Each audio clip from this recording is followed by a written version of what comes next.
Vamos falar, claro, sobre esse assunto com o nosso analista Theo Cury, um dos destaques da edição de hoje aqui do Novo Dia. Mais uma vez, ótimo dia para você, Theo, tudo bem? Tudo bem, Carol, e com você? Bom dia. Tudo ótimo. Acompanhamos informações do Pedro Moreira, também reportagem do Danilo Moliterno, que traça para a gente um histórico e que evidencia o quanto que essa decisão do ministro Alexandre de Moraes, em certa medida, já era precificada. No campo jurídico, já tínhamos uma manifestação favorável da Procuradoria-Geral da República e no campo político, pelas várias reuniões de Moraes com familiares de Bolsonaro. É isso, o ministro Alexandre de Moraes recebeu ao longo dos últimos meses, em especial das últimas semanas mesmo, o governador do estado de São Paulo, Tarcísio Gomes de Freitas, a ex-primeira-dama Michele Bolsonaro e também o senador Flávio Bolsonaro, filho do presidente da República e pré-candidato à presidência da República. Houve uma articulação, uma força-tarefa da família Bolsonaro, por meio principalmente do Flávio e da Michele Bolsonaro, para que houvesse esse convencimento do ministro sobre a necessidade de transferir Jair Bolsonaro da Papudinha para regime domiciliar. E, de fato, deu certo. Foi uma articulação, uma ofensiva que incluiu também o governador do estado de São Paulo e que surtiu efeito, fazendo com que o ministro aceitasse os argumentos apresentados pela equipe médica e pela defesa de Bolsonaro, que concordasse também com os argumentos da Procuradoria-Geral da República.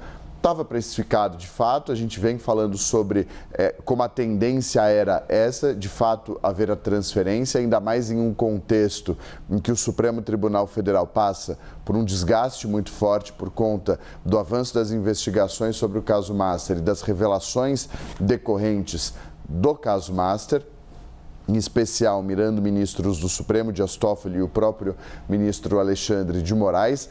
Mas o que surgiu de diferente nessa decisão, no final das contas, foi o período, o prazo.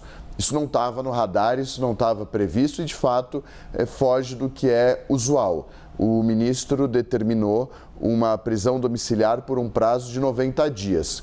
Que ao final desse período vai ser reavaliada a necessidade de o ex-presidente continuar na domiciliar, retornar para penitenciário ou ir para um hospital penitenciário. Então, tudo isso vai ser analisado. A gente mencionou a possibilidade de uma perícia. O que o Alexandre de Moraes fez foi antecipar a decisão e jogar essa perícia para depois. Então, a perícia que ele solicitaria nesse momento, ele adia para depois de 90 dias. E esse prazo de 90 dias, de acordo com a literatura médica, e isso é mencionado na decisão dele, é um prazo é o prazo máximo que um idoso se recupera completamente de uma pneumonia, como no caso do ex-presidente nos 2 pulmões. É um prazo que varia de 45 até 90 dias, por isso foi determinado esse prazo de 90 dias. E aí, nesse período, o ex-presidente, o Danilo Moliterno trouxe isso na reportagem, ele não vai poder receber